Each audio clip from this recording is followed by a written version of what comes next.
চাওক এইটো এটা বহুত বৃহৎ ডাঙৰ এৰিয়াৰ দলং হয়। এইটো শিমলগুৰিৰ পৰা বক্সৰ ইপিনে আপোনাৰ ডালিমবাৰী ইপিনে আমাৰ কাৰ্বি আংলঙৰ সংযোগ এটা দলং হয়। আৰু এই দলংখনৰ আজি প্ৰায় বহুত বছৰ ধৰি ৰাইজে ভুক্তভোগী হৈ আছে। গভৰ্ণমেণ্টে তাত চকু নিদিয়ে, কেইবাবাৰো জোখ মাপ ল'লে। ইয়াৰ পাছত ৰাইজে নিজৰ চান্দা বৰঙণিৰ ওপৰত এই দলংখন নিৰ্মাণ কৰা হৈছিলে।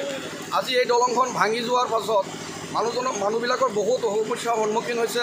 স্কুলীয়া ল'ৰা ছোৱালীৰ সন্মুখীন হৈছে, সমস্যাত পৰিছে।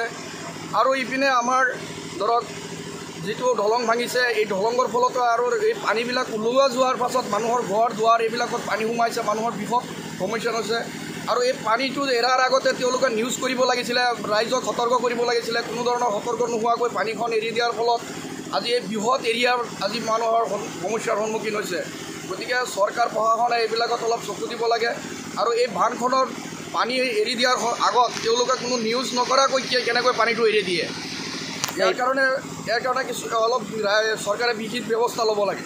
এই দলংখনৰ পৰা আপুনি শিমলগুৰি হৈ ইপিনে আপোনাৰ বক্সন ইপিনে ডালিমবাৰী পুঠিমাৰী শালমাৰা চেঙাজান ইপিনে বৃহৎ এৰিয়া আমাৰ এই দলংখনৰ যাতায়াতৰ। এনে ঘৰ দুৱাৰ সোমাইছে নি পানী? পানী বহুত মানুহৰ ঘৰৰ দ্বাৰত পানী সোমাইছে। ইপিনে নদী ভাঙিছে, কেইবা ঠাইতো ছিঙিছে। মাতাৱাৰী নথকাৰ কাৰণে বহুত মানুহৰ সমস্যাৰ সন্মুখীন হৈছে। চৰকাৰে ইয়াত কোনো চকু নিদিয়ে। চৰকাৰৰ খালী লাগে ভোট লাগে, মানুহক ঠগাৰ মানে চিন্তাধাৰাত আছে।